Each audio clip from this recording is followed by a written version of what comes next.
Merci.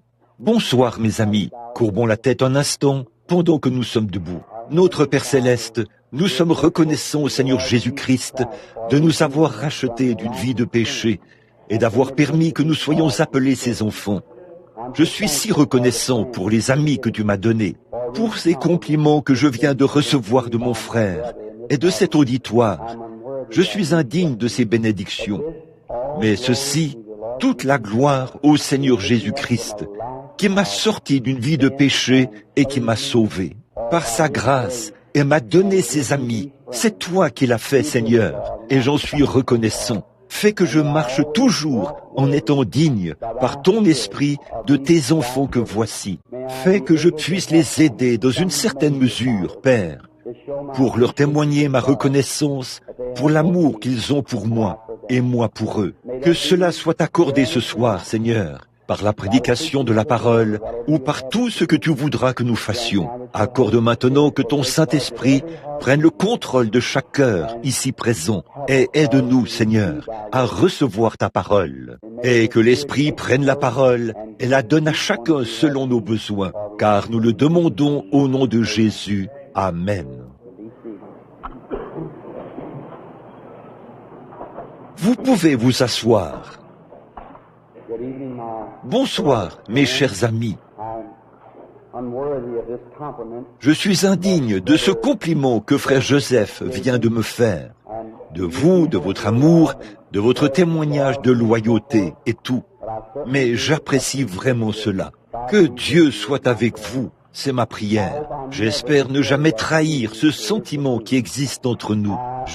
Tant que vous aurez ce sentiment-là à mon égard et que je mènerai une vie droite devant Dieu, nous nous entraiderons toujours. Peu importe le nombre de miracles que notre Seigneur Jésus pourrait accomplir, combien il pourrait confirmer cela comme étant la vérité. Si vous ne croyez pas cela et que vous ne m'aimiez pas, il n'y a rien que je pourrais faire pour vous aider. L'aide que je peux vous apporter dépend de la mesure de foi que vous avez en moi. Chicago est vraiment un merveilleux endroit où se trouver. Je parlais à des amis aujourd'hui et je leur ai dit que je croyais que s'il y avait une ville aux États-Unis qui, selon moi, est prête pour un vrai réveil à l'échelle de la ville, c'est Chicago. C'est vrai, je le crois. J'ai appris que ce formidable ministre, Billy Graham, sera ici en 56. Je crois que c'est ça. Je prie qu'à son arrivée ici, il trouve le réveil en cours et qu'il puisse simplement prendre le relais et aller de l'avant avec cela, de victoire en victoire, jusqu'à ce que Jésus vienne. Il vous faut un grand réveil à l'échelle de la ville. Il semble qu'ils sont vraiment nombreux à reconnaître leur culpabilité dans cette ville en ce moment, surtout parmi les gens qui aiment le Seigneur Jésus. Et je suis si heureux d'être parmi vous ce soir, à profiter de cette merveilleuse communion fraternelle. Aujourd'hui, j'ai dû prendre part à une émission où, je pense qu'elle sera diffusée très bientôt, une sorte d'émission en différé, et tout, pour dimanche prochain, je crois, frère Joseph, en compagnie de mon bon ami, frère Joseph, et de frère Ekberg. En passant, je l'appelle Joseph. C'est l'un de ses noms. J'aime le nom Joseph. Ça se trouve, j'aime ça. J'aime frère Joseph, de tout mon cœur. J'ai rencontré mon bon ami, frère Rasmussen, qui est assis tout juste derrière moi ce soir. C'est un autre de vos pasteurs, ici. Il était à Tacoma, dans l'État de Washington, et nous avons certainement passé des moments de communion ensemble. Ce matin, lorsque je me suis réveillé, le service d'hier soir m'a vraiment épuisé. C'était mon premier service depuis quelques jours, et à la suite de cela, j'étais un peu vidé ce matin. Parfois, il se peut que les gens ne comprennent pas cela. Pourquoi Moi non plus, je ne peux pas l'expliquer, mes amis. J'aimerais que cela ne me fasse pas cet effet, mais c'est le cas. Ça m'affaiblit tellement que j'ai de la peine à me lever. Et je suis loin d'être un faiblard, vous le savez. Mais tu as là un lit de camp. Eh bien, j'espère que je n'aurai jamais besoin de m'en servir. La sœur qui était couchée est aussi ici.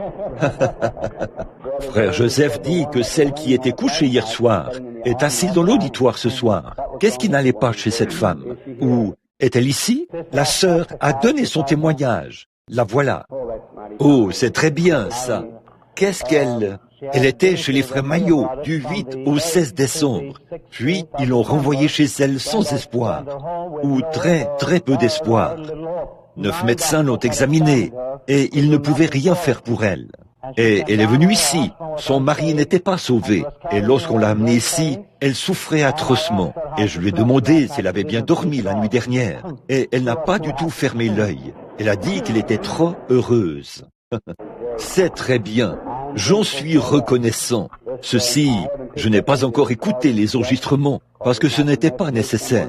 Quand quelqu'un suggère peut-être que ce qui lui a été dit et que cela est peut-être mis en doute, alors on me donne les enregistrements, évidemment. J'en ai aussi une copie. Alors, quand je retomberai là-dessus, sœur, je vais me réjouir avec vous.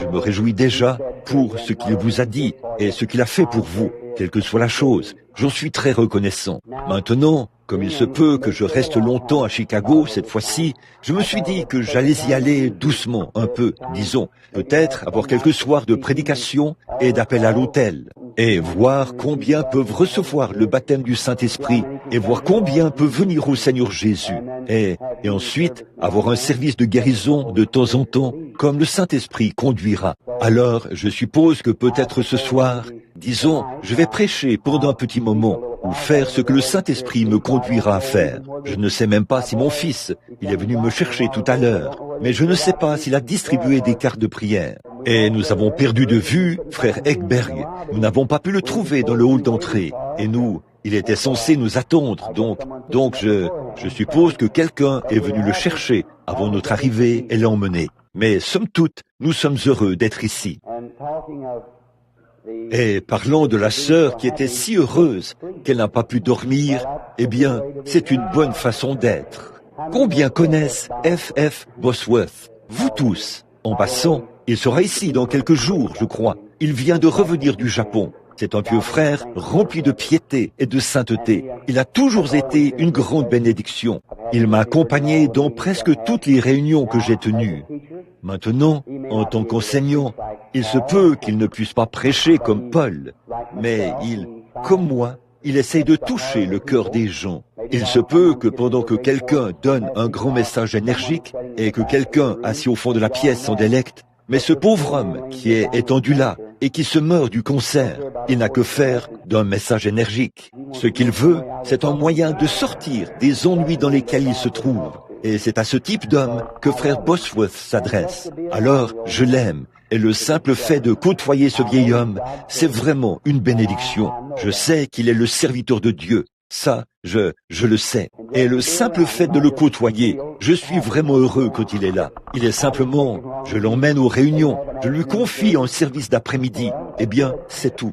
Nous avons simplement... Et alors, dès que je quitte l'estrade, s'il y a qui que ce soit pour qui on n'a pas prié et qui veut qu'on prie pour lui, frère Bosworth est attelé à la tâche et prêt à le faire sur le champ. Et il obtient de merveilleux résultats. Il a 78 ans. Il est tout aussi jeune qu'à l'époque où il avait 16 ans. Ma sœur, il m'a dit une fois, je lui avais dit, « Frère Bosworth, comment se fait-il que vous continuiez de travailler alors que vous êtes si vieux ?» Et j'ai dit, « Comment se fait-il que vous soyez encore si actif ?» Il a dit, « Tu comprends mal, frère Branham. Je ne suis qu'un enfant qui vit dans cette vieille maison, a-t-il dit. Ça, c'est une très bonne expression. Et je lui parlais il y a quelques jours. Je lui ai dit, « Comment allez-vous, frère Bosworth, après votre retour du Japon, de cette grande croisade que vous avez eue là-bas ?» Il a dit, « Frère Branham, ce même vieux problème m'est revenu. » J'ai dit, « Quel problème ?» Il a dit, « Je suis si heureux que je n'arrive pas à dormir, a-t-il dit. Alors vous savez, c'est un vieux frère très bien.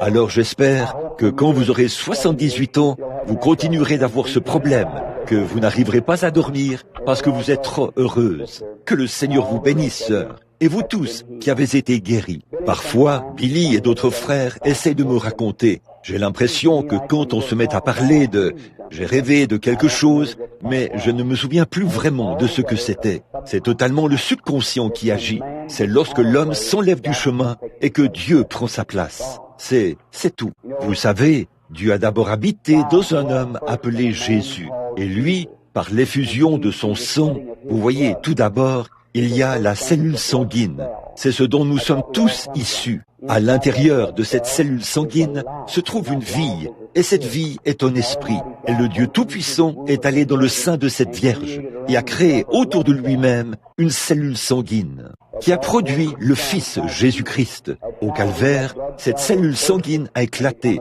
et a été projetée en fine pluie. Et chaque homme qui est né de nouveau passe par cette fine pluie pour entrer dans le corps du Seigneur Jésus-Christ. Et nous sommes lavés par le sang, et nous devenons un fils de Dieu, égal à Jésus dans le royaume. Un de ces jours, nous nous assiérons là, sur le trône avec lui. Et il a dit, celui qui vaincra, je le ferai asseoir avec moi sur mon trône, comme moi j'ai vaincu et me suis assis avec mon Père sur son trône. Quel jour glorieux ce sera lorsque nous le verrons. Bon, demain soir, je crois que ce sera notre dernier service ici, au tabernacle. Et par la suite, nous irons à l'école secondaire Lane Tech. Je crois que lorsque j'étais là, à la porte hier soir, j'ai entendu Frère Joseph dire qu'il y aurait un service dans l'après-midi. Si le Seigneur le veut, demain soir, je veux aborder un sujet pour ma prédication, et dimanche après-midi aussi. Bon, les témoignages sont une chose merveilleuse, n'est-ce pas? Alors que je sortais du bureau il y a quelques instants et que je passais le coin, il y avait là, dans la pièce, une jolie jeune femme. Elle a dit, « Ne vous souvenez-vous pas de moi ?»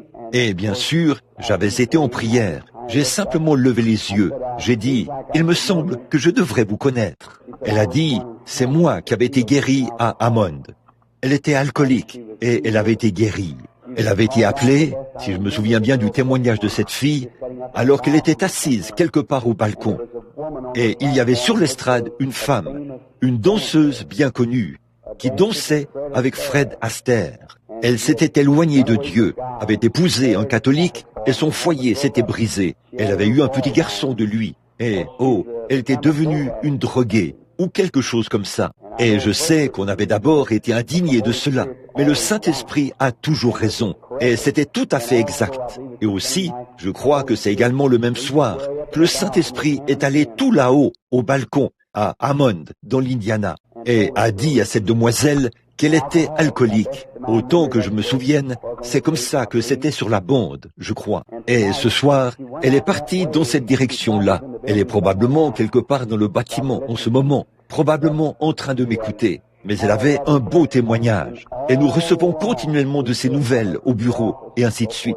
Elle écrit des lettres, et on voit des dîmes de temps en temps, et des choses comme ça. C'est une personne très charmante. Alors, en lisant le courrier ce matin, beaucoup d'entre vous m'écrivent des lettres. Je veux juste lire quelque chose ici, avant que nous ouvrions la parole de Dieu, et vous montrer une photo. La personne est peut-être ici. Je ne vais pas lire toute la lettre, parce que, juste ce qui se rapporte au témoignage, parce qu'il se peut qu'il y ait dans la lettre quelque chose que la personne a dit, qu'elle voulait que je prie pour quelqu'un, et qu'elle ne veut pas que cela soit dit ouvertement. C'est daté du 12 janvier.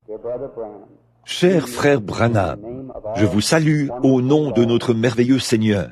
Quand vous étiez ici, à Chicago, lors de votre dernière série de réunions de réveil, j'ai apporté un tissu et vous avez prié dessus.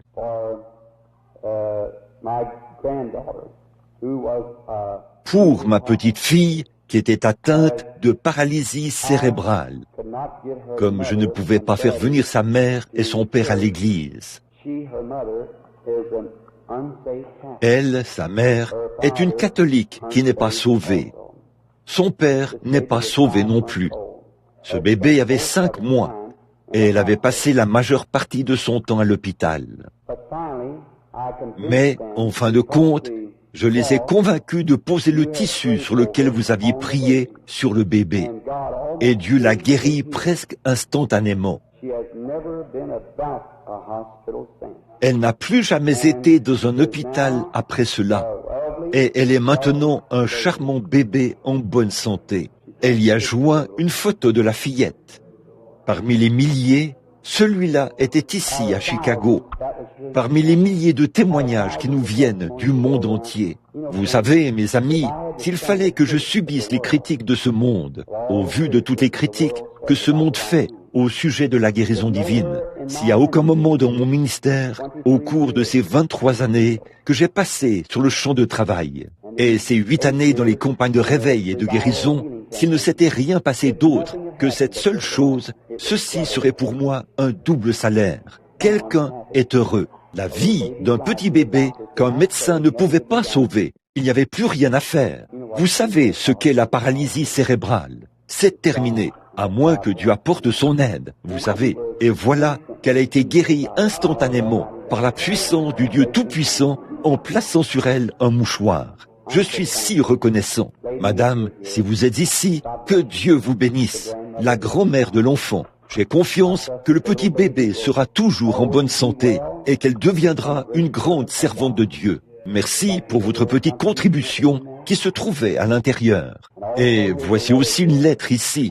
Je ne prendrai pas le temps de la lire. Je vais juste vous la citer. C'est un témoignage. Je viens de les prendre en sortant de la pièce. Une jeune fille qui est venue à la réunion de Benton Harbor, dans le Michigan, je crois, ou quelque part plus au nord d'ici. Et elle est née ici, à Chicago. Eh bien, qui aurait pu penser cela? Il y en a environ 2 douzaines qui n'ont jamais assisté à l'une des campagnes auparavant. Nous vous souhaitons vraiment la bienvenue, chers amis qui sont amoureux du Seigneur Jésus. Puisse son esprit vous stimuler ce soir et stimuler grandement vos émotions de sorte que vous l'aimiez de plus en plus. Maintenant, fondamentalement, ceci, c'est toujours l'exacte parole de Dieu, la Bible. Chaque parcelle de ceci est inspirée. Tout ça, c'est la parole de Dieu. Et Dieu est dans sa parole. Donc, si Dieu est dans sa parole, alors si vous recevez la parole, vous recevez Dieu. Bon, ça, c'est le plan de Dieu, le motif de Dieu, l'attitude de Dieu, l'amour de Dieu, le salut de Dieu. Tout repose sur sa parole imprimée. Et si ces paroles étaient comme des graines ou des semences qu'on pouvait prendre et avaler, chacune d'elles produirait exactement ce que la parole dit qu'elle ferait ici. Mais c'est par la foi que nous les recevons. Maintenant, quelqu'un m'a demandé, il y a quelque temps, il a dit, « Frère Branham, quand ces visions viennent, ça constitue quelle partie de Dieu ?» J'ai dit, ça, c'est secondaire quant à la parole de Dieu. Si ça annonçait quelque chose qui ne soit pas conforme à cette Bible, alors ce serait absolument faux. Ceci a la première place. Et donc, ceci, c'est Dieu. Il a dit, « Je suis l'Éternel qui te guérit ». Alors, toute guérison vient de Dieu. C'est lui qui opère la guérison. Toutes les promesses divines viennent de Dieu, parce que c'est sa parole qui s'adresse à vous et à moi. Mais maintenant, voici peut-être un cas qui ne peut pas s'élever jusqu'à ce niveau de foi. Qui pourrait croire? Savez-vous que c'est difficile à faire? Parfois, par nos émotions, nous essayons même d'accepter Jésus comme notre sauveur. Mais cela ne signifie pas que nous sommes sauvés. Vous dites, eh bien, je crois. Satan aussi. Ça ne signifie pas que vous êtes sauvés. Quand vous êtes sauvés, alors vous recevez le sceau de votre salut, le baptême du Saint-Esprit. Abraham crut à Dieu par la foi, et cela lui fut imputé à justice. Mais Dieu lui a donné la circoncision comme sceau, ou comme confirmation de sa foi. La foi est correcte, voyez, comme une miche de pain qui vaut 10 cents, disons. Eh bien, voici une pièce de 10 cents. Eh bien, ce n'est pas la miche de pain, ça, mais c'est avec les 10 cents que je peux acheter ce pain. Donc, c'est par la foi que j'achète le salut. La foi n'est pas le salut. La foi permet d'acheter le salut. La foi, la pièce de 10 cents, a payé pour la miche de pain. Mais la pièce de 10 cents n'est pas la miche de pain. Voyez? Donc, vous croyez Dieu, et Dieu confirme votre foi en vous donnant en retour ce que votre foi produit. Vous dites, j'ai la foi pour être guéri. Si vous l'avez, vous êtes guéri. Dieu est tenu d'exécuter sa parole. Vous le voyez? Si vous dites, je crois que je suis sauvé, alors Dieu vous donne le Saint-Esprit pour confirmer cela. Il vous donne le témoignage du Saint-Esprit. C'est vrai, dans votre cœur. Tout péché disparaît. L'obscurité se change en jour. Et le vieil homme n'est plus. Et un homme nouveau est né de nouveau quand vous croyez vraiment. Mais vous dites, je crois, puis il ne se passe rien. Vous continuez à mener la même vie, tout simplement. J'ai adhéré à l'Église. Il n'a jamais accepté cela, voyez.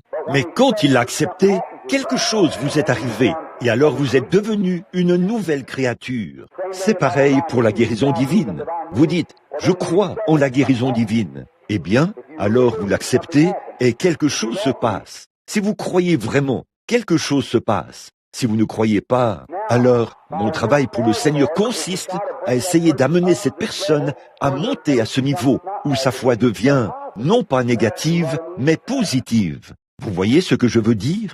Or, les disciples avaient du mal à croire Jésus. Il enseignait tellement par énigmes. Il enseignait dans un sens, puis allait dans un autre sens. Et il semblait se contredire et tout. Mais il n'arrivait pas à comprendre ces paraboles, et personne n'avait l'air de le comprendre. Et là, vers la fin de son ministère, dans Jean, chapitre 15, je crois que c'est ça, il a dit, « Voici maintenant, tu parles ouvertement, et non en parabole.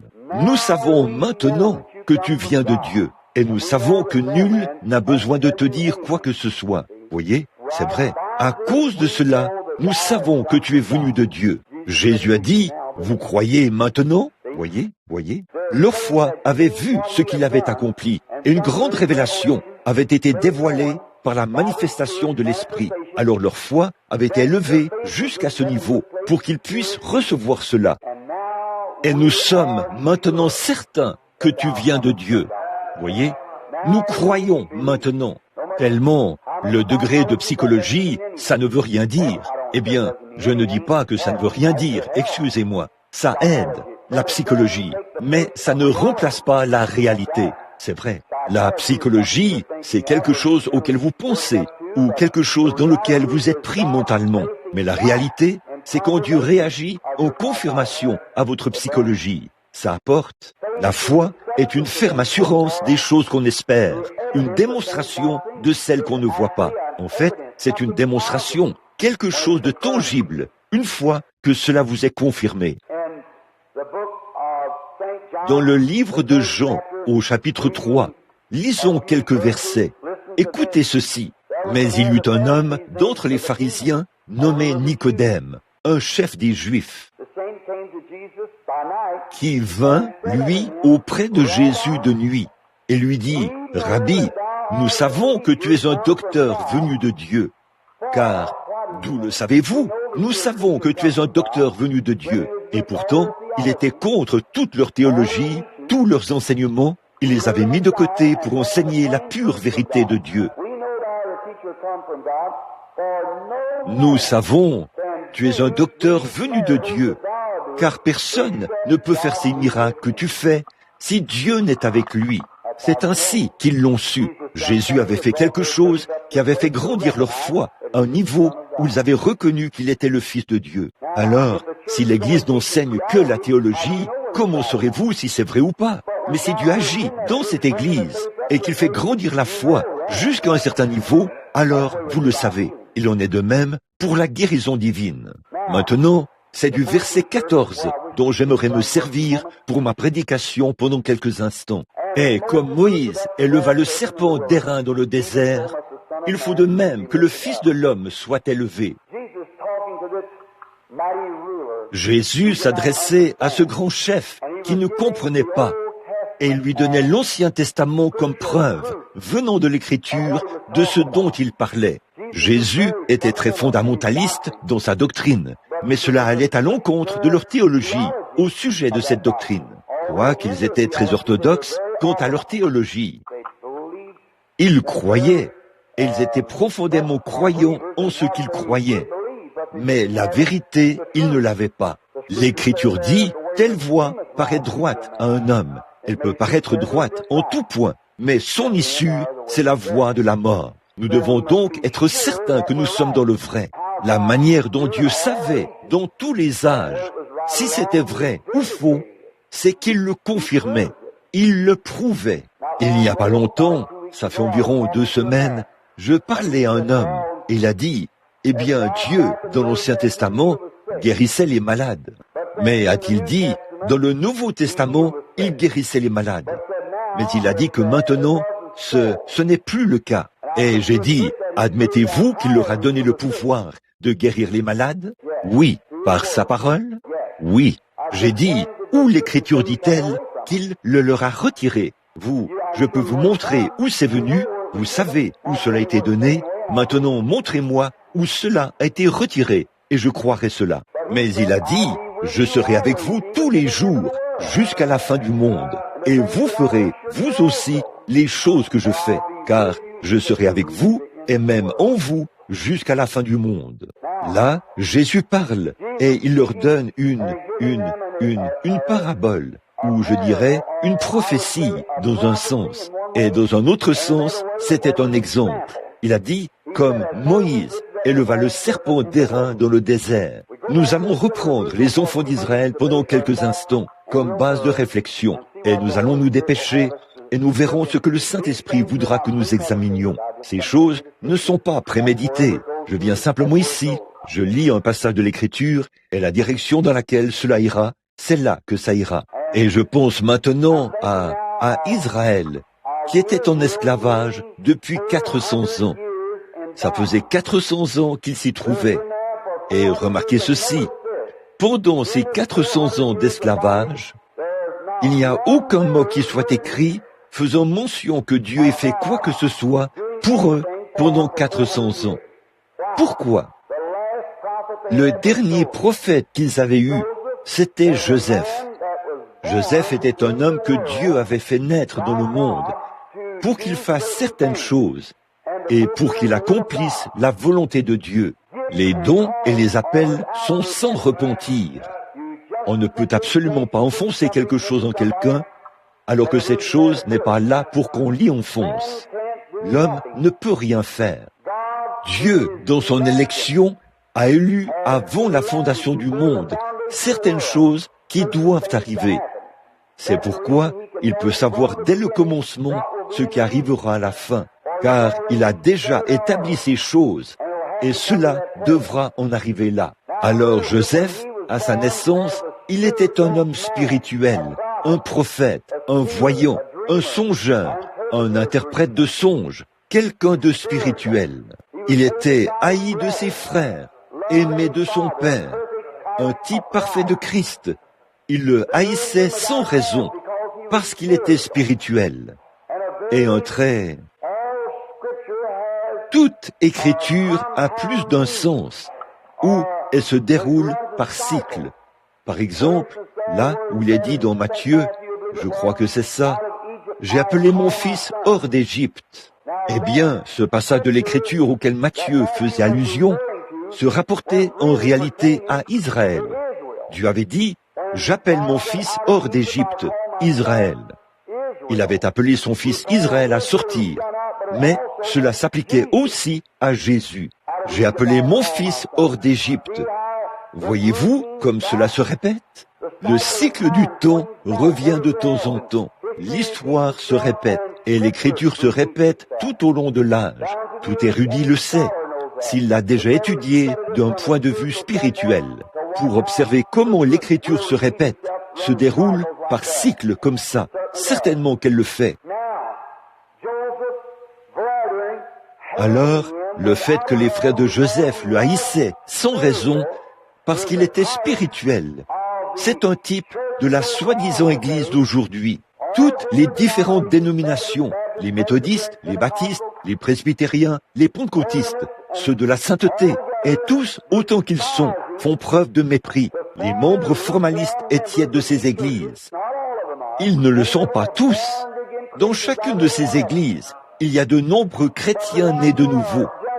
Mais ceux qui ne sont que des chrétiens normaux, de nom, qui sont seulement des chrétiens de profession, qui n'ont jamais reçu la confirmation de Dieu par révélation spirituelle, c'est le seul moyen par lequel vous connaîtrez jamais la vraie signification de la puissance, de la guérison et du salut, ce que cela signifie vraiment. C'est une révélation spirituelle de la volonté et de la parole de Dieu. Vous ne l'apprendrez jamais autrement si ce n'est par révélation. Observez ceci un instant, si je peux laisser de côté ce sujet. Dans la Genèse, quand Abel et Caïn sont tous les deux venus avec leur sacrifice, ces deux hommes étaient des croyants. Abel et Caïn étaient tous les deux des croyants. Ils n'étaient pas des incrédules. Caïn n'était pas un incrédule. ni un communiste. Il était un croyant. Eh bien, si croire au Seigneur, c'est tout ce que Dieu exige, il a été injuste de sa part de condamner Caïn, alors qu'il avait exactement la même foi qu'Abel. La foi pour adorer, la foi pour faire des sacrifices, la foi pour croire. Alors les gens disent, tout ce que vous avez à faire, c'est de croire. C'est tout ce que vous avez à faire. Mais par la suite, Dieu doit faire quelque chose. Remarquez la confirmation. Caïn a adoré. Caïn a bâti une église, un autel. Caïn a adoré à l'autel. Caïn a offert un sacrifice. Il était tout aussi religieux qu'Abel. Mais Caïn a apporté des œuvres, des fruits des champs, et les a déposés sur l'autel. Eh bien, Caïn se disait certainement que c'était ça qui nous avait fait sortir du jardin d'Éden, le fruit, quelque chose pour lequel je dois travailler dur et rapporter. Et il a donc agi en s'appuyant sur un point de vue naturel. Comme il savait que l'arbre était un fruit défendu, il a donc rapporté des fruits et les a déposés sur l'autel.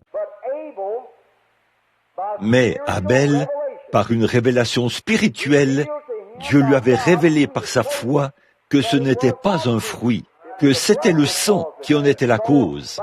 Donc, par une révélation spirituelle. Aux premiers bâtiments d'église qui ont jamais été construits, les premiers autels qui ont été érigés, il y avait le pour et le contre. Abel, par révélation spirituelle, car il n'y avait pas de parole écrite, Dieu lui avait révélé que ce n'étaient ni les fruits, ni les œuvres de vos mains. Il a apporté du sang et a offert du sang, et cela attestait qu'il était juste, parce c'était spirituel, cela lui avait été révélé. Jésus a dit, lorsqu'il est descendu de la montagne de la transfiguration, il a dit, « Qui dit-on que je suis, moi, le Fils de l'homme ?» Certains disent que tu es Moïse, d'autres disent que tu es Élie et autres prophètes. Il a dit, « Mais vous, qui dites-vous que je suis ?»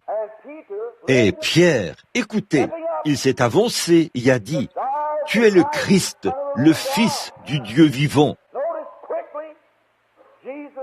Remarquez, rapidement, Jésus a dit, « Tu es heureux, Simon, fils de Jonas, car ce ne sont pas la chair et le sang qui t'ont révélé cela. » Amen. Regardez bien, tu n'as jamais appris cela dans un séminaire. Tu n'as jamais appris cela d'un homme. Paul a dit qu'il n'est pas venu prêcher la sagesse des hommes, mais qu'il est venu prêcher la puissance de Christ, afin que votre foi ne repose pas sur la sagesse des hommes, mais sur la puissance de la résurrection de Jésus-Christ. Tu es heureux, car ce ne sont pas la chair et le sang qui t'ont révélé cela, mais c'est mon Père qui est dans les cieux. Remarquez, et sur ce roc, je bâtirai mon église, et les portes du séjour des morts ne prévaudront point contre elle. Les membres du clergé, mes frères catholiques, on vous entend dire, il l'a bâti sur Pierre, qui était un roc. S'il l'a fait, il a rétrogradé quelques jours plus tard. Remarquez, l'une d'entre elles affirme que c'était sur Christ. Non, Christ est la parole. Christ est la révélation de Dieu. Mais il a dit, ce ne sont pas la chair et le sang qui t'ont révélé cela, mais c'est mon Père qui est dans les cieux. C'est sur la révélation spirituelle de ce que Jésus-Christ est le Fils de Dieu qu'il bâtit son Église. Et les portes de l'enfer ne peuvent pas prévaloir contre elle. Ce n'est pas Christ qui était le roc, non plus. Bon, dans un sens, Christ était le roc. Mais ce qu'il a dit à Pierre, c'est que c'était la vérité spirituelle révélée, une attestation de Dieu qu'il est le Fils de Dieu. Ce ne sont pas la chair et le sang qui t'ont révélé cela, mais c'est mon Père qui est dans les cieux qui t'a révélé cela, la révélation spirituelle. Vous ne pouvez pas recevoir cela à moins que Dieu le permette, car ce ne sont pas la chair et le sang qui ont révélé cela, mais c'est mon Père qui est dans les cieux qui t'a révélé cela, une révélation spirituelle. Donc, si vous voyez ces enfants là-bas, après la mort du prophète Joseph, ils n'avaient aucune issue nulle part. Et l'Église était peut-être tout aussi orthodoxe qu'elle l'avait toujours été. Du temps de Moïse, 400 ans plus tard, ils avaient encore leurs anciens, leurs scribes, et ainsi de suite, tout ce qu'il y a de plus religieux, mais ils n'avaient rien. L'Église a sommeillé pendant tout ce temps. C'est le genre de temps dans lequel nous avons vécu pendant des années. C'est vrai, on a sommeillé. Rien ne s'est passé. Mais tout à coup, quand le temps de la promesse approchait, Dieu envoyait une autre créature prédestinée, une créature désignée d'avance, élue, née dans le monde, et quelque chose s'était produit à sa naissance. Ses parents savaient qu'il était un enfant, l'enfant attendu de Dieu. Alors, ils n'ont pas craint l'insulte de Pharaon. Ils savaient que Dieu avait visité le peuple quand il était bébé. Vous voyez ce que je veux dire? Toute l'organisation, tous les rassemblements, tous les programmes que nous avons, ça ne vaut pas autant que le papier sur lequel c'est écrit, à moins que le Dieu Tout-Puissant mette la chose en œuvre. C'est lui qui le fait. Il est le seul à avoir les clés pour le faire.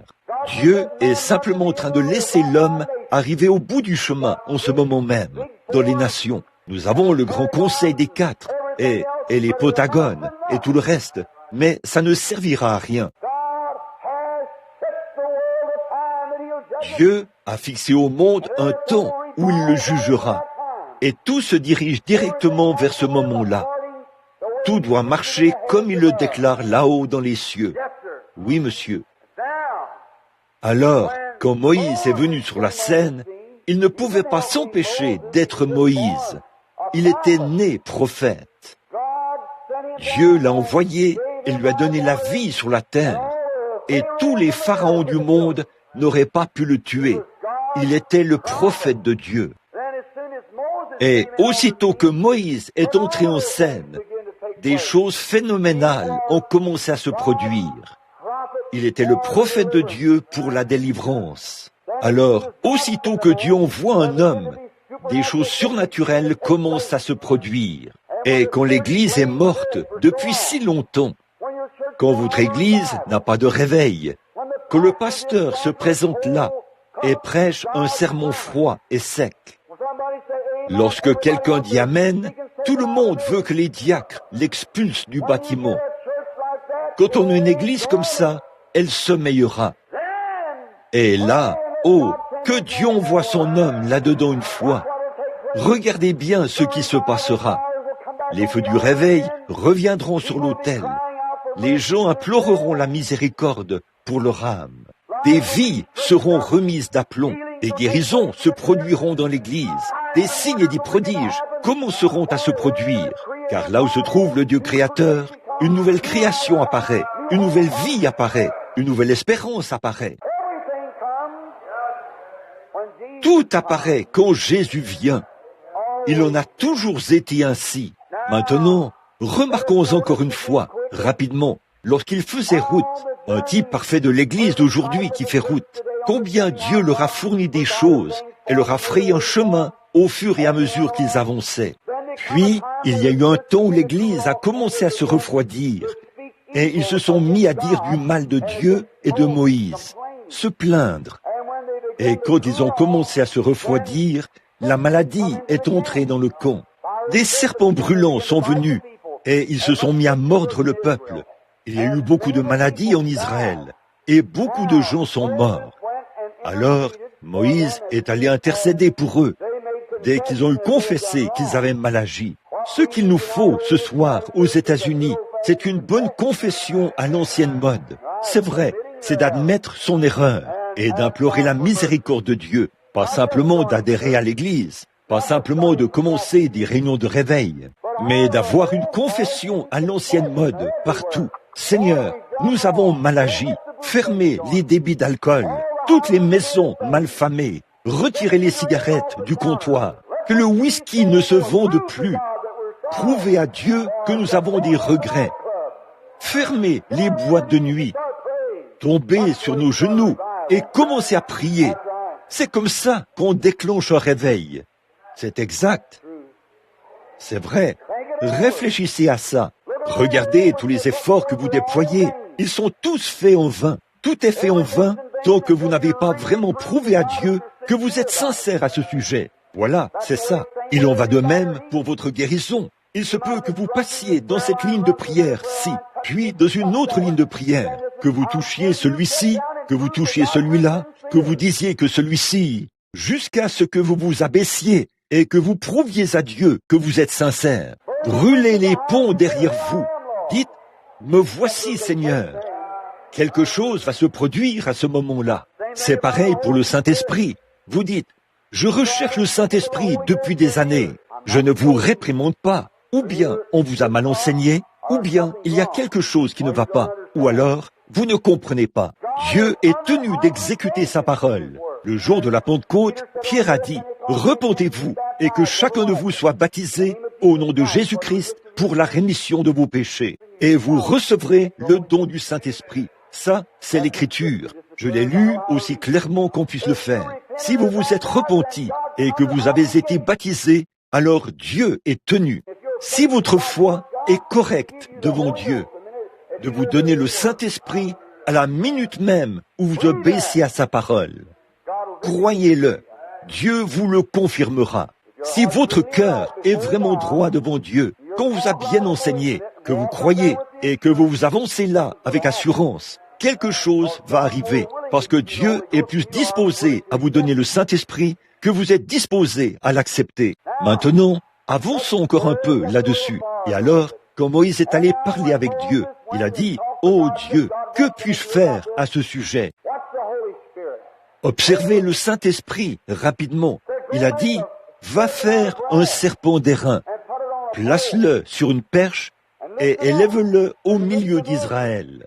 Et il arrivera que tous ceux qui regardent ce serpent et croient, ils seront guéris de leur maladie. » Maintenant, tout d'abord, l'airain et la perche, le serpent qui était formé, tout évoquait Jésus-Christ.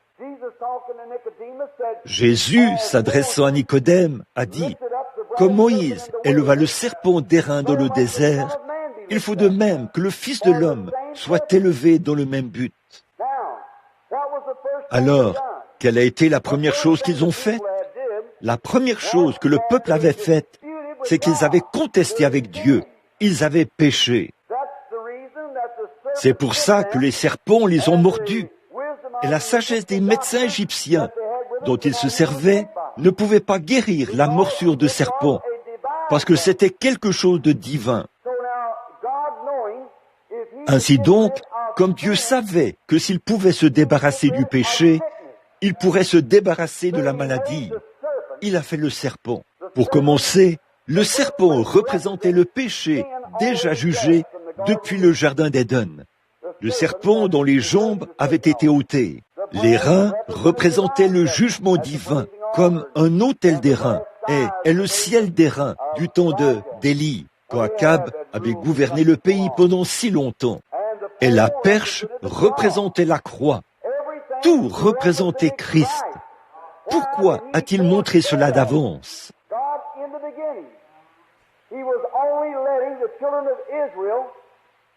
Dieu, au commencement, il ne permettait aux enfants d'Israël de toucher des intérêts que sur ce qu'il allait faire. Vous voyez, dans la pensée de Dieu, Christ avait déjà été crucifié, car il était l'agneau immolé dès avant la fondation du monde. Là-bas, en Éden, Christ, dans les pensées de Dieu, qui sont devenues sa parole, elle ne s'était pas encore matérialisée, mais il savait qu'il en serait ainsi, car il l'avait promis. Et il a permis aux enfants d'Israël de toucher des intérêts avant que le dépôt soit fait, pour montrer qu'il en serait ainsi. Comme il savait ce qui allait arriver, il a fait ici quelque chose qui représentait cela, afin que, par le serpent, ils puissent voir ce qui allait arriver. Et par cela, ils ont reçu la guérison. Une fois qu'on peut se débarrasser du péché, on doit recevoir la guérison. Oh là là, ça fait plaisir aux méthodistes, n'est-ce pas? Oui, monsieur.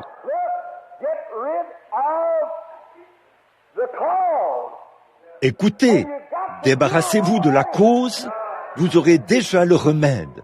Là, vous toucherez des intérêts.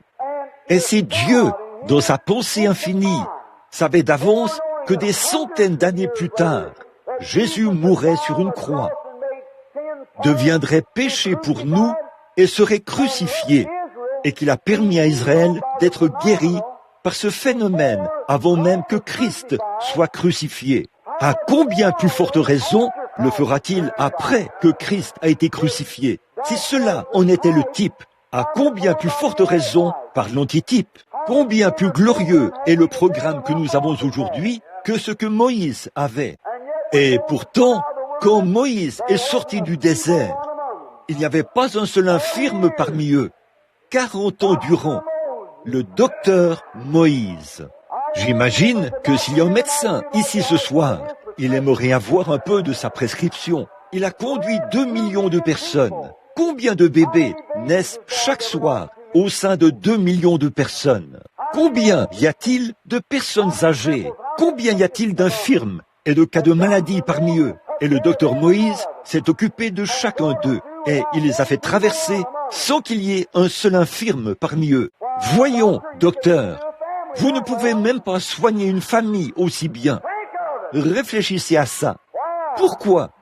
Le docteur Moïse avait une prescription.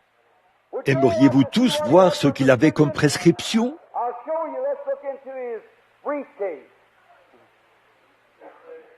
Je vais vous le montrer. Jetons un coup d'œil dans sa mallette. Je suis l'Éternel qui te guérit. Voilà la seule prescription qu'il lui fallait. Je suis l'Éternel qui te guérit. Mettez ça dans votre mallette, docteur. Je vous le dis, vos patients se rétabliront. Je suis l'Éternel qui te guérit. Si une mère enceinte était gravement malade, je suis l'Éternel qui te guérit. Si les serpents mordaient, je suis l'Éternel qui te guérit. Si quelqu'un se cassait la jambe, je suis l'Éternel qui te guérit. Et s'il a fait cela sous cette alliance-là, combien plus grande est l'alliance aujourd'hui? S'il a fait cela sous le type, que fera-t-il sous l'antitype?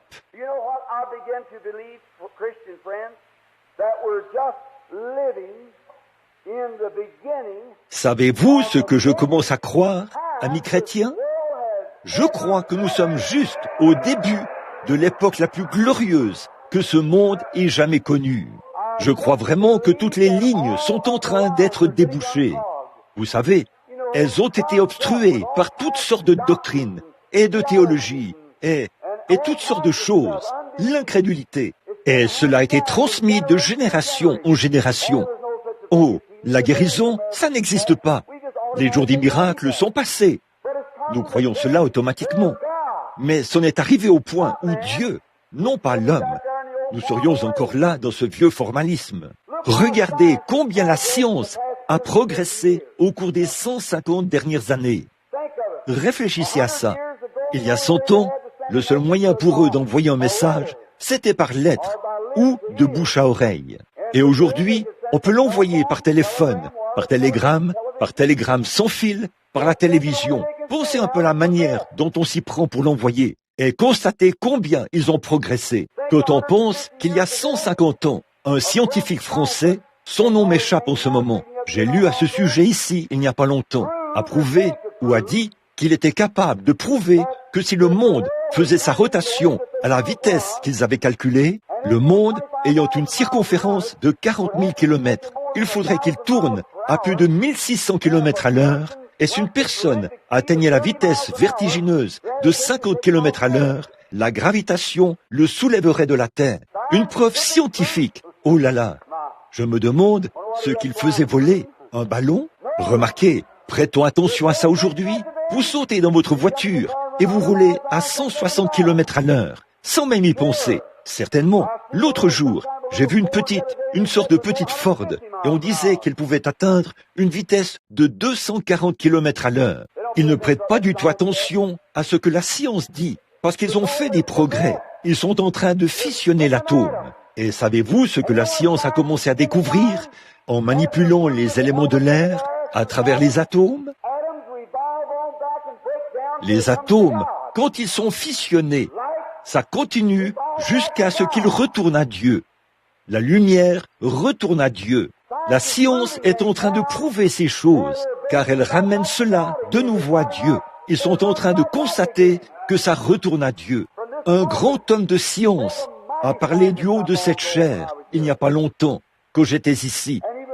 Et il m'a interrogé là-bas dans le bureau au sujet de cette lumière angélique qui était apparue. Je l'avais sur papier, sur une photo. Eh bien, il a dit, « Révérend Branham, on a branché un compteur sur une sainte qui se mourait, alors qu'elle était mourante. On s'est glissé dans la pièce à son insu.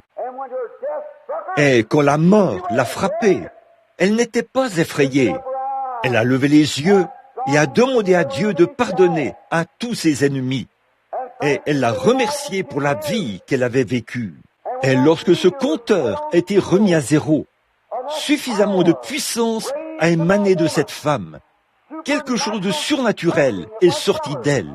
Et cela a été capté par ce compteur qui a été conçu avec la même matière qu'un détecteur de mensonges, que vos nerfs, vous n'avez pas été fait pour dire des mensonges. Vous pouvez mettre quelque chose autour de votre poignet, vous mettre là, essayez de dire quelque chose, et si vous ne dites pas la vérité à ce sujet, cela montrera que vous mentez. Car il y a une pression sur la lumière qui traverse vos nerfs, l'énergie, c'est-à-dire l'âme de l'homme qui n'a pas été conçue au commencement pour mentir, mais pour dire la vérité. La science en a fait un brevet, ou un point, cette même chose sur la base de la vérité. Eh bien, cette sainte de Dieu qui se mourait, qui avait été chassée de chez elle à cause de sa foi en Dieu, on disait qu'elle était folle parce qu'elle avait accepté le Seigneur Jésus-Christ et qu'elle croyait en lui. Suffisamment de puissance a émané de cette femme pour envoyer un message radio dans le monde entier 5 fois. Je crois que c'est ça. En raison de la puissance qui se dégageait de cette femme mourante. Aller au-delà de la lune, des étoiles, jusqu'au trône de Dieu, après une prière faite par un cœur sincère, à l'heure de sa mort. Puis, il s'est glissé dans la chambre d'un homme qui était un incrédule, qui se mourait d'une maladie vénérienne. Et il y a envoyé une jeune fille pour qu'elle le mette dans tous ses états. Et lorsqu'il s'est mis en colère contre elle, il a commencé à lancer des jurons et à prendre le nom de Dieu en vain. L'aiguille du compteur a tourné aussi loin dans l'autre direction que la chrétienne l'avait fait tourner dans cette direction-ci. Et cet homme de science s'est converti. Et il a dit, si Dieu respecte les gens qui utilisent son nom d'une manière glorieuse et qui croient en lui à ce point-là, je crois maintenant au Seigneur Jésus-Christ et je l'accepte comme mon sauveur. Aussi a-t-il dit, Révérend Branham, ces lumières qui brillent autour du Sauveur et autour des saints ne sont pas le fruit d'une conception mentale. C'était Dieu autrefois, comme le serpent d'airain.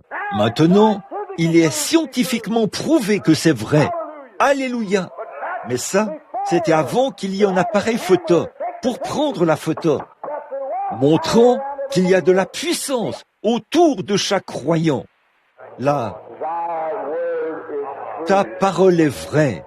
Et Seigneur, nous te prions d'être avec nous maintenant, alors que nous prononçons ces quelques paroles qui exaltent le Seigneur Jésus-Christ, ton Fils bien-aimé, qui a dit, « Si je suis élevé, j'attirerai tous les hommes à moi. Ô Dieu, aide-nous à l'élever devant les gens, aide-nous à l'exalter bien haut. » Puis à dire, « Le voilà, tel qu'il a été exalté par le Père. Il est monté au-dessus de tout archange, de tout nom qui se nomme dans le ciel. Son nom est au-dessus de tout. Quand il est ressuscité des morts, il a dit, « Tout pouvoir dans les cieux et sur la terre a été remis entre mes mains. Allez par tout le monde et prêchez l'Évangile. Voici, je suis avec vous tous les jours jusqu'à la fin du monde. » Et Père Céleste, de cette humble et pauvre manière que j'ai, mais je suis béni. Je t'exprime ma reconnaissance et ma gratitude pour, il semble que le glorieux ange de Dieu qui est venu à moi ce soir-là est ici sur l'estrade en ce moment, en train de m'avertir, forme la ligne de prière. Peut-être que quelque chose pourrait arriver ce soir, Père, qui amènerait beaucoup de gens à croire. Et quand le service sera terminé, je te prie, ô Dieu, de faire en sorte que chacun croyant se précipite ici, à l'autel, et dise, je crois maintenant. Ceux qui n'ont pas le Saint-Esprit, puissent-ils le recevoir ce soir, alors qu'ils sont assis à leur place. Ceux qui recherchent Dieu, puisse cette soirée être glorieuse à cause de ta présence, car nous le demandons au nom de Jésus-Christ, ton Fils. Amen. Des choses étranges se produisent parmi les chrétiens. Je ne sais pas si vous avez distribué des cartes de prière ou pas. Qu'est-ce que c'était hier soir? Les J. Nous en avons appelé la première partie, n'est-ce pas? Appelons environ... Combien en avons-nous appelé hier soir? 20? On ne les a pas tous fait venir? Eh bien, prenons les derniers. J'en ai appelé 15, n'est-ce pas, hier soir, dans l'auditoire? Très bien. Pour commencer, appelons-en 15 ici, ce soir. Prenons alors J, 85. De 85 à 100. Ça va. Qui a J, 85?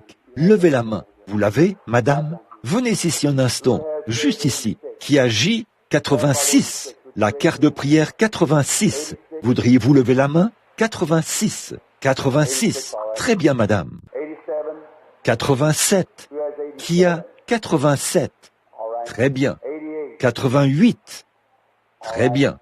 89. Qui a la carte de prière 89? Êtes-vous ici? Levez la main. 89. Ils l'ont? 90. Qui a la carte de prière 90? 91. 92. 93. 94. 95. 95. Ai-je vu cela? Très bien. 96. 97. 98. 99 et 100. Essayons de nous occuper de ces cas-là pendant quelques instants. Je ne sais pas pourquoi. Il se peut que quelqu'un qui est dans cette ligne de prière meure avant demain matin. Je ne sais pas. Je ne peux pas me prononcer. Quelque chose a dit, forme une ligne de prière.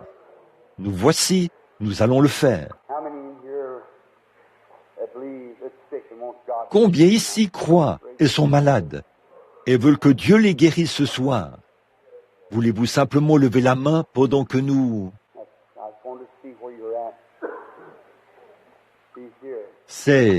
Je voulais juste voir où vous vous trouviez. Il est ici. Je ne sais pas pourquoi, mais sa présence est déjà là, avant même que la musique joue ou quoi que ce soit d'autre. Que Dieu soit loué. Il est rare que cela se passe ainsi.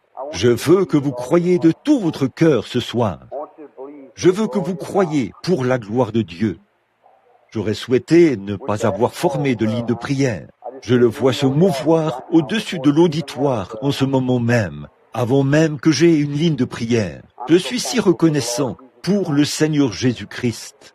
Oh, je souhaiterais voir cette Église pénétrer en ce moment même dans cette glorieuse dimension, maintenant même, voir chaque heure ici présent y accéder. Je vous le dis, les journaux en seraient remplis demain matin. C'est vraiment difficile de prédire ce qui arriverait. Des gens viendraient de partout, en Nouvelle-Orléans, et de partout ailleurs demain. Des chrétiens affamés venant du monde entier, de partout, arriveraient ici par avion dans les prochains jours. Si tout le monde pouvait pénétrer dans cette dimension maintenant. Oh, j'aimerais avoir des mots pour l'exprimer. Eh bien, ce n'est pas moi, là. Je suis un homme, voyez. Je ne suis qu'un homme, mais lui, il est Dieu. Comme c'est extraordinaire, comme c'est merveilleux, comme c'est glorieux. Combien nous l'aimons, comme il est précieux. J'avais l'habitude de chanter ce vieux cantique, car il m'est si précieux. Vous croyez cela, n'est-ce pas, madame? Est-ce que vous croyez? Et si je vous disais que votre arthrite est partie, croiriez-vous cela de tout votre cœur? Le croiriez-vous? Hein? Vous croyez qu'il vous guérirait? Il l'a fait. Vous êtes déjà guéri.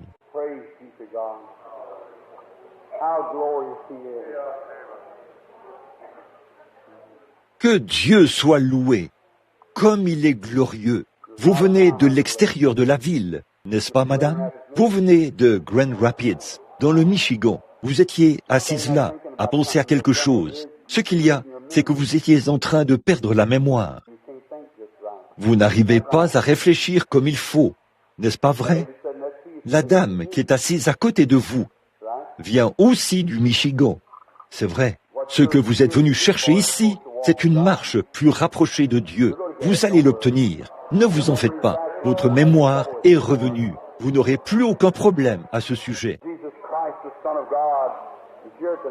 Jésus-Christ, le Fils de Dieu, est ici ce soir. Ayez foi en Dieu. Croyez-le de tout votre cœur et vous verrez la gloire de Dieu.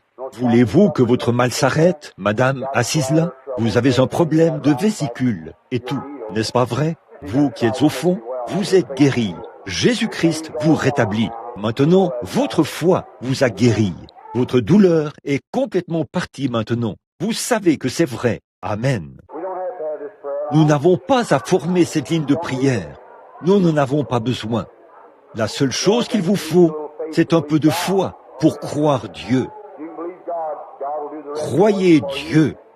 Dieu fera le reste du travail pour vous. Comme il est merveilleux.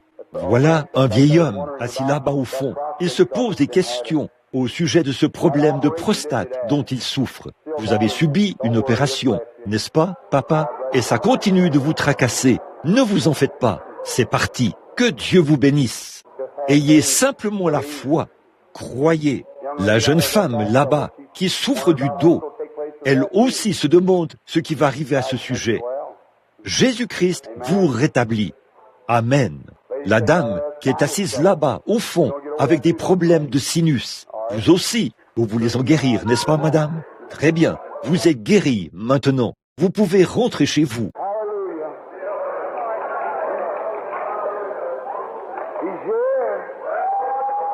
Alléluia. Il est ici, l'étoile du matin. Venez, madame. Vous croyez que Jésus est ressuscité des morts? Nous sommes des inconnus l'un pour l'autre. Je ne vous connais pas, mais Dieu vous connaît.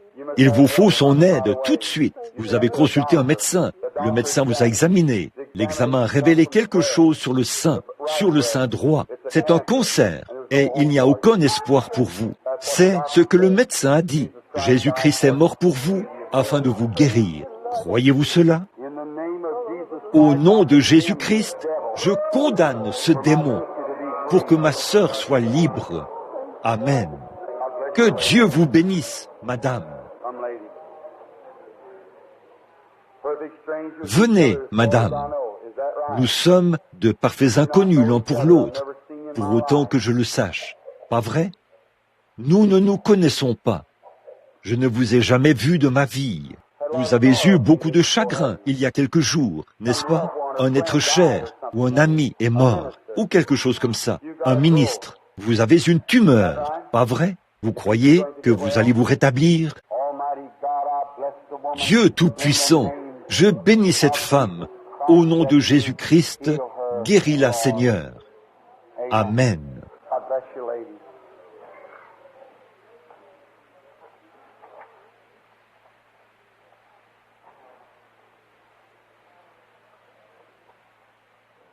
Que Dieu vous bénisse, madame.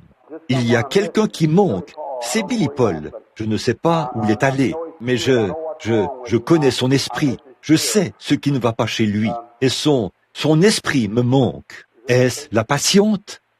Madame, je vous suis inconnu. Vous ne me connaissez pas et je ne vous connais pas. Mais Jésus-Christ nous connaît tous les deux. Pas vrai? Vous croyez? Vous êtes ici pour quelqu'un. C'est une sœur ou une demi-sœur. Elle n'est pas une sœur à part entière. C'est une demi-sœur. Elle vient de tomber malade récemment.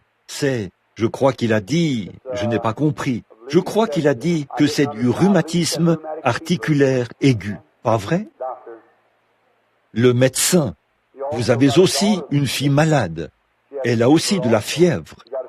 Vous avez un fils malade. Vous voulez que je prie pour vos dons, n'est-ce pas? Venez ici.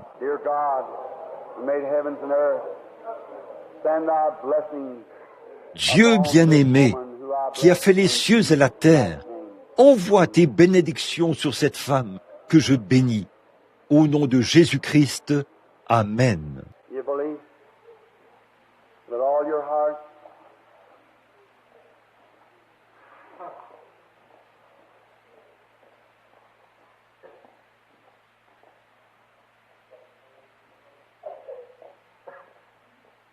Vous croyez de tout votre cœur? Vous voulez me voir au sujet de quelqu'un d'autre, n'est-ce pas? Vous voulez me demander de prier pour un frère qui a un genre de problème d'aliénation mentale, pas vrai? Il y a une dame âgée pour laquelle vous voulez que je prie.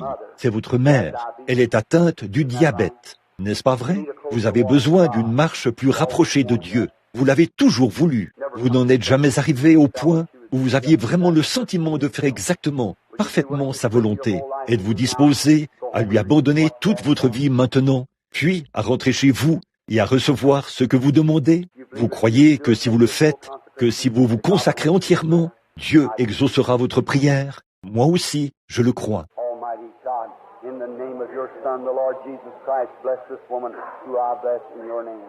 Dieu Tout-Puissant, au nom de ton Fils, le Seigneur Jésus-Christ, bénis cette femme que je bénis en ton nom. Amen. How do you do? Bonsoir. Je l'aime vraiment de tout mon cœur. Vous ne devriez avoir besoin de rien de plus, mes amis. Simplement c'est simplement, je ne peux vraiment pas expliquer ceci. Oh, de quoi avez-vous besoin? What more can the Holy Spirit do? Just, oh, Qu'est-ce que le Saint-Esprit peut faire de plus? Il y a simplement, oh, qu'est-ce qui pourrait arriver en ce moment même? how do you do, lady? Bonsoir, madame. Strangers, these Nous days sommes are. des inconnus l'un pour l'autre. I do not Pas vrai? know you. Je ne vous connais pas. The way that I Le know seul is moyen que je contact connaisse de with vous God. contacter, c'est par Dieu. Through God's La mercy, miséricorde de Dieu, c'est le seul moyen pour moi de vous aider. Je ne suis qu'un homme. Vous croyez que Jésus-Christ est le Fils de Dieu, n'est-ce pas? Car vous êtes une chrétienne. You had some sad news recently. Vous avez reçu une triste nouvelle récemment. Get well. Le médecin dit que vous ne pouviez pas vous rétablir. Vous aviez un cancer. That's right. C'est vrai. You're not from this city. You're from a land where Vous n'êtes pas de cette ville. Vous venez d'une région où il y a beaucoup de lacs et tout. Du Wisconsin. D'Owen, dans le Wisconsin. Your name is Regal. Your first initial. Votre nom, c'est Régal. Vos premières initiales sont HF. Rentrez chez vous maintenant. Recevez votre guérison. Jésus-Christ vous rétablit. Don't resent that. Jesus said to Peter, "Thou art Peter. Thy name shall be called Cephas." Ne soyez pas contrariés à ce sujet. Jésus a dit à Pierre, « Tu es Pierre, on t'appellera Pierre. You believe, lady?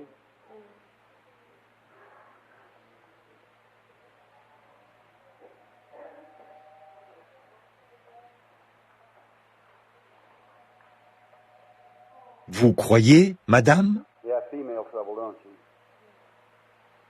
That lady Vous right avez there des has troubles also. gynécologiques, n'est-ce pas?